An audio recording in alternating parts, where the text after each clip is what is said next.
There is a fundamental law of the universe that Silicon Valley, Wall Street, and perhaps even you have forgotten. It is a law more rigid than the Constitution and more unforgiving than the tax code. It is the second law of thermodynamics. You cannot create energy out of nothing.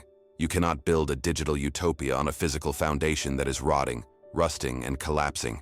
Right now, a silent catastrophe is brewing beneath the streets of America, hidden behind the manic headlines of the stock market and the euphoric promises of the artificial intelligence revolution.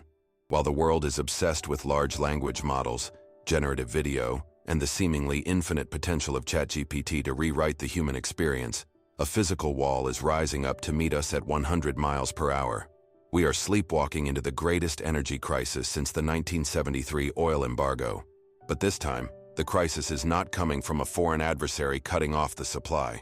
It is coming from our own voracious, impossible demand. We have built a digital vampire, artificial intelligence, that is sucking the lifeblood out of an electrical grid built in the 1950s. The narrative you are being sold by the tech giants, by Microsoft, Google, Amazon, and Nvidia, is one of limitless exponential growth. They tell you that AI will cure cancer, solve climate change, and double global GDP. And maybe in a vacuum it could. But we do not live in a vacuum. We live in a physical world constrained by physics, copper wires, and transformers. And the physics are screaming, stop. The US power grid is functionally bankrupt. It is out of capacity. The wires are melting. The transformers are exploding. And the demand from these new trillion-dollar data centers is projected to grow not by 10% or 20%, but by 160% in the next few years. We are trying to push the entire flow of Niagara Falls through a garden hose. And when the hose bursts, it won't just mean your Netflix buffers. It means the lights go out. It means the economy stops. It means the soft landing turns into a hard crash of darkness and stagflation. Most investors are blind to this. They are looking at the PE ratios of tech stocks. But one man is looking at the voltage meters. Warren Buffett, the Oracle of Omaha, has positioned himself for this exact moment with a precision that is terrifying to behold. While the retail herd chases the AI bubble at all-time highs, Buffett is pouring billions of dollars into the old world. He is buying oil. He is buying natural gas. He is buying pipelines. He is buying the utility companies that own the wires. He has doubled down on Occidental Petroleum, securing nearly 30% of the company. He holds a cash fortress of $382 billion, ready to buy the physical infrastructure of America when the digital bubble bursts due to a lack of power. He knows the secret that the tech bros are ignoring. You cannot have a digital economy without physical fuel. He knows that when the grid fails, the price of electricity becomes the most important number on Earth, more important than the stock price of Nvidia. He is betting on the blackout. And if you are not prepared, you are about to be left in the dark. To truly understand why this crash is inevitable and why it will be unlike anything we have seen in our lifetimes, we must strip away the marketing hype and look at the brutal reality of the vampire load. We need to perform a forensic audit of the energy consumption that powers your digital life.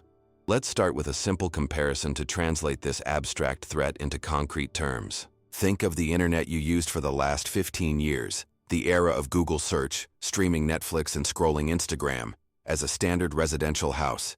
It consumes electricity, yes. It needs the lights on, the fridge running, maybe the AC in the summer. It is manageable. The grid was designed to handle this load. Now, introduce artificial intelligence. A single query to ChatGPT, asking it to write a poem or summarize a document, consumes 10 times more electricity than a standard Google search. 10 times. Now, consider generative AI that creates images or videos. Creating one single AI image consumes as much electricity as fully charging your smartphone. Now, multiply that by billions of users. Multiply that by thousands of corporations integrating AI into every piece of software. We are not building more residential houses. We are building massive energy-hungry skyscrapers in every neighborhood. But we are trying to power them with the same flimsy wires that powered the small houses. We have introduced a fleet of Ferraris to a highway system designed for bicycles. The vampire load of AI data centers is unlike anything the electrical grid has ever faced. A traditional data center uses about 5 kilowatts of power per rack of servers. An AI data center, running the specialized H100 chips from NVIDIA, uses 50 to 100 kilowatts per rack. It is a 20-fold increase in density. These facilities are not just buildings, they are blast furnaces. They generate so much heat that they require massive industrial cooling systems, which in turn consume even more electricity and millions of gallons of water. In Northern Virginia, Data Center Alley, which handles 70% of the world's internet traffic, the utility companies have already admitted defeat. They have told the data centers, "We cannot give you enough power. You have to wait until 2028 or 2029. So, what are the tech companies doing? They are running diesel generators. They are burning dirty fuel just to keep the clean AI running. But here is the translation of the mechanism that creates the crash: the intermittency trap. For the last decade, political pressure and ESG, environmental, social, and governance mandates have forced the U.S. grid to shut down baseload power, coal plants and nuclear plants that run 24/7. We replace them with intermittent power, wind and solar. Wind and solar are great when the wind blows and the sun shines. But AI data centers do not sleep. They run at 100% capacity, 24 hours a day, 365 days a year. They need baseload. We have retired the reliable power sources and replaced them with unreliable ones, exactly at the moment when demand is exploding vertically. We have burned the candle at both ends. We cut the supply of reliable electrons, and we 10x the demand for them. Buffett sees this equation. It is simple math. Supply is down. Demand is up. The result is a price explosion and a reliability collapse. He owns Berkshire Energy, one of the largest portfolios of power generation in America. He sees the real-time data. He knows the grid is trembling. He knows that the green transition is about to hit the physics wall. We need to move this from the theoretical world of gigawatts and voltage to the visceral reality of your living room. I want you to feel what the capacity wall feels like when it crashes into your daily life. This is not a dystopian novel. This is a highly probable scenario for the summer of 2026. I want you to close your eyes. Imagine it is a Tuesday evening in mid-July 2026. A heat dome has settled over the Midwest and the Northeast. Temperatures have been hovering above 95 degrees Fahrenheit, 35 degrees Celsius, for 5 days straight. The asphalt outside your house is radiating heat like an oven. You just got home from work. You are tired, sweaty, and stressed. All you want is to cool down. You walk to your smart thermostat to lower the temperature. You tap the screen. Nothing happens. You tap it again. A notification pops up in red letters. Eco mode enforced. Grid strain detected. Cooling disabled by utility provider per user agreement. You are confused. You feel a flash of anger. "I pay my bills," you shout at the empty room. You try to override it. You can't. The utility company has remotely seized control of your AC unit via the smart grid protocols you agreed to in the fine print years ago to save $5 a month. You check your phone to complain on X, formerly Twitter. The Wi-Fi icon is gone. Your phone says SOS or is stuck on 1 bar of 3G. Why? Because the local cell tower and the internet node in your neighborhood have lost power.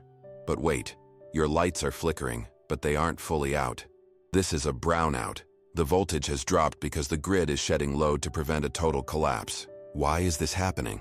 Because 30 miles away, a massive hyperscale data center owned by a trillion-dollar tech giant is running a critical training run for GPT-6.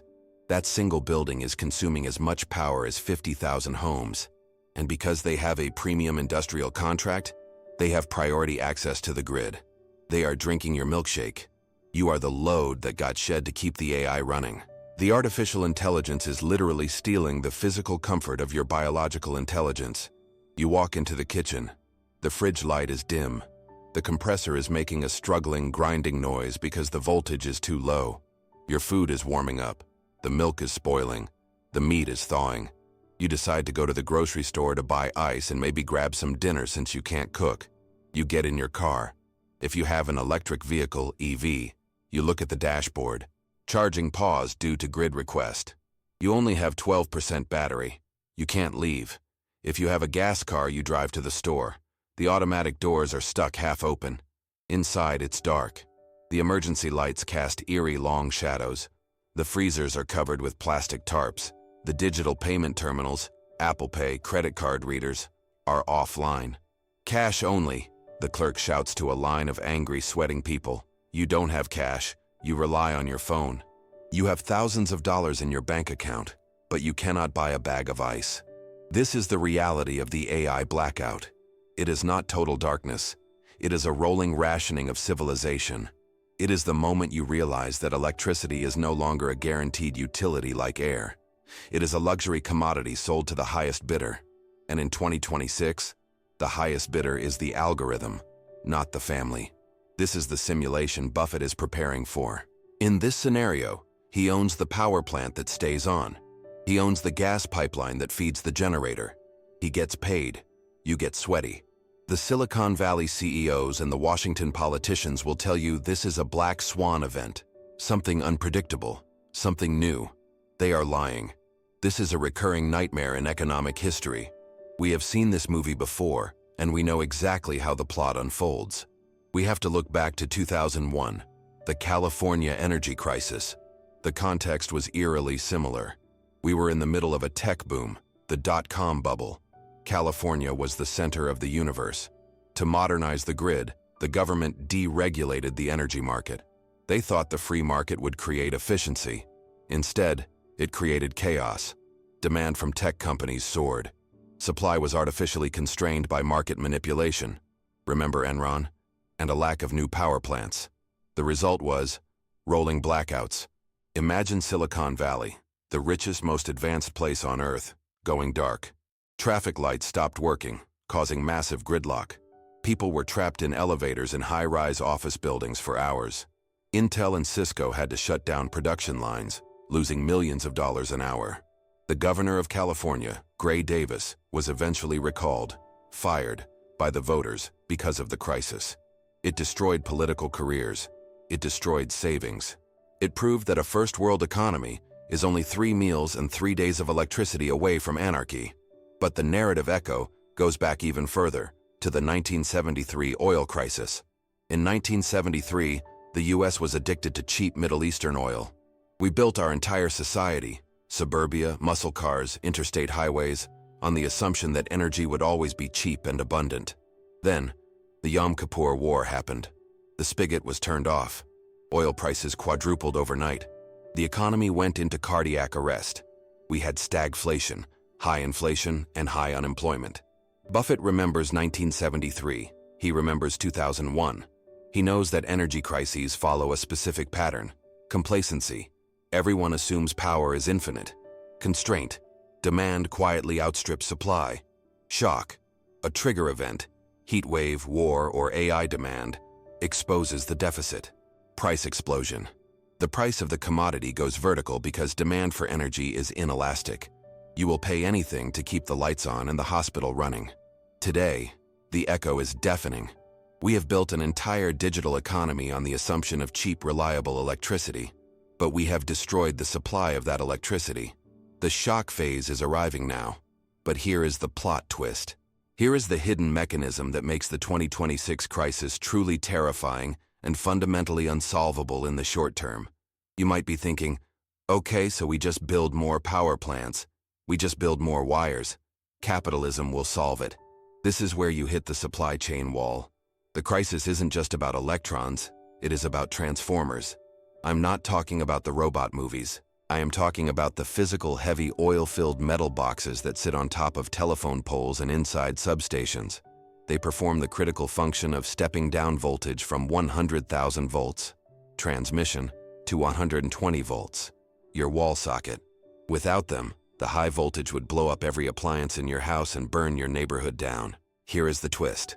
There is a massive global shortage of grain-oriented electrical steel, GOES, and copper, the two materials required to build these transformers. In 2020, the lead time to order a large high-voltage transformer was about 30 weeks. Today, the lead time is 120 to 140 weeks. That is nearly 3 years. If a transformer blows up in your neighborhood in 2026 due to the heat wave and the strain from EV charging and AI load, the utility company cannot simply replace it. They don't have spares in the warehouse. The warehouse is empty. This means the blackout isn't for an hour. It isn't for a day. It is for months. Imagine a neighborhood without power for 3 months. because the replacement part is stuck in a manufacturing queue in South Korea or China. Furthermore, there is the interconnection queue. Even if we build solar panels and wind farms, we cannot plug them into the grid. The grid is full. There are thousands of energy projects sitting in a bureaucratic line waiting for permission to connect to the transmission lines. The average wait time is now 5 years. We are trapped in a regulatory and physical prison. We physically cannot build the infrastructure fast enough to meet the AI demand that is arriving today. Mark Zuckerberg and Sam Altman know this. Why do you think they are reportedly in talks to build their own private nuclear reactors? Why is Microsoft signing deals to restart 3 Mile Island? They are terrified. They know the public grid is going to fail them. They are building their own lifeboats. Buffett knows this supply chain intimately. His companies buy these transformers. He sees the lead times. He sees the panic in the procurement orders. He is selling the companies that depend on the grid, banks, tech, retail, and buying the companies that are the grid. So, let's analyze Buffett's blackout portfolio with a microscope. How exactly is the Oracle positioning himself to profit from the lights going out? The big bet, Occidental Petroleum, OXY, and Chevron. Why oil? I thought AI ran on electricity. Here is the dirty secret of the grid. The peaker plants. When the wind stops blowing and the sun sets, but the AI servers are still running full blast, what turns on to save the grid from collapsing? Natural gas and oil turbines. They are the backup battery of the world. They are the only thing that stands between civilization and darkness. As AI demand spikes, the demand for natural gas to generate baseload power is exploding. Buffett has acquired a massive stake in OXY not just because he likes gasoline cars, but because OXY controls massive reserves of hydrocarbons in the Permian Basin. He knows that when push comes to shove, the green transition will be paused. The government will not let the internet turn off. They will burn gas. They will burn oil. And OXY will sell it to them at a premium. The utility fortress, Berkshire Energy. Buffett owns Berkshire Hathaway Energy, BHE, which controls a vast network of pipelines and transmission lines across Nevada, Iowa, and the West. In a deregulated market, power generation is competitive. But transmission, the wires, is a natural monopoly. If you want to move power from a wind farm in Iowa to a data center in Chicago, you have to use Buffett's wires. You have to pay the toll. He owns the toll booth on the highway of electrons. Furthermore, regulated utilities have a unique feature: inflation protection. If their costs go up, due to copper prices or labor, they are legally allowed to raise your rates to maintain a guaranteed profit margin, return on equity. It is one of the only businesses that can legally force you to pay more. The cash hoard, $380 billion. Why cash? Because when the grid fails, the economy freezes. Small businesses go bankrupt. Factories shut down. Buffett holds cash to be the liquidity provider of last resort. He will step in and buy distressed power plants, distressed infrastructure, and distressed pipelines for pennies on the dollar when everyone else is panicked. What he is selling. He is avoiding industries with high energy intensity, but no pricing power. He is staying away from manufacturing companies that will be forced to shut down factories during brownouts. He is reducing exposure to the AI bubble stocks that are priced for perfection, because he knows their growth will be choked by the physical lack of power. He knows that a data center without power is just an expensive warehouse full of silicon junk. The warning is clear. The grid is the weak link in the American economy. The collision between AI demand and physical reality is happening now. So how do you survive the energy crunch of 2026? How do you insulate your family and your wealth? Action 1. The energy hedge allocation. You need to radically rethink your portfolio. You are likely overweight in tech. You need to be overweight in energy, not green energy speculation, which is volatile and dependent on subsidies, but traditional energy and infrastructure. Look at ETFs like XLE, Energy Select Sector, or XLU, Utilities. Here is the logic. If electricity prices double in 2026, your home electric bill goes up. You lose money. But if you own XLU or XLE, those stocks will soar because their profits are exploding. The gains in your portfolio will offset the pain at your kitchen table. You are creating a personal hedge. Action 2. Physical resilience, the backup plan. If you own a home, you need to treat electricity as an unreliable resource. Consider installing a dual-fuel generator, propane gas. Solar panels are good, but without a battery backup, they turn off when the grid goes down. For safety reasons, you need a battery system, like a Tesla Powerwall or generic equivalent, or a generator. This is not doomsday prepping. This is common-sense infrastructure reliability. If you work from home, a power outage means you lose income. Secure your power supply. Action 3. Audit your digital dependency. How much of your life requires 24/7 internet to function? If the cloud goes down or throttles you because the data centers are overwhelmed, can you access your bank records? Can you access your insurance policy? Can you access your deeds? Download local copies of essential documents onto a hard drive. Keep physical cash at home. In a blackout, credit card machines do not work. Cash is king in the dark. Action 4. Invest in the pick and shovel of the grid. The world needs to rebuild the grid. It is a 20-year supercycle. Look at companies that mine copper, ETFs like CopyX. An AI data center uses tons of copper.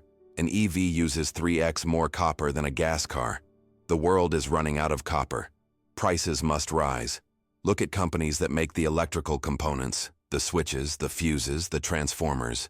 Companies like Eaton, Hubbell, or Schneider Electric. These are the boring, unsexy industrial stocks that will make fortunes while the AI hype stocks crash. Action 5. The efficiency audit. The cheapest energy is the energy you don't use. Upgrade your insulation. Seal your windows. Get a smarter thermostat that allows you to control it, not the utility. Reducing your personal vampire load reduces the impact of the price spikes on your wallet. The final verdict on the AI energy crisis is a lesson in the limits of growth. We have convinced ourselves that we live in a digital world where rules don't apply. We think we can print money to solve debt and write code to solve physics. We are wrong. The AI revolution is hitting the wall of physical reality. The collision will be violent. It will manifest as blackouts, soaring bills, and economic stagnation. The infinite growth story is about to meet the finite resources reality. Warren Buffett has already placed his bets. He is betting on the physical world. He is betting on the fuel that keeps the lights on. He is betting on the wires that carry the current. He is prepared for the dark. Are you? Do not wait until the screen goes black to realize you relied too much on a fragile system. Do not wait until you receive the grid strain notification to realize you have no backup. Position yourself now. Buy the energy. Secure your home. Verify your backups. Get liquid. Be like Buffett. Ignore the digital hype. Look at the physical constraints and ensure that when the rest of the world is left in the dark, you have the power to keep going. I am immensely grateful to you for staying until the end of this critical warning.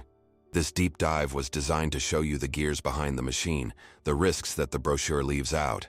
If you found this breakdown valuable, and if you want to be on the right side of the wealth transfer, make sure to like and subscribe so we can keep bringing you the truth. Stay vigilant, stay powered, and we will see you in the next video.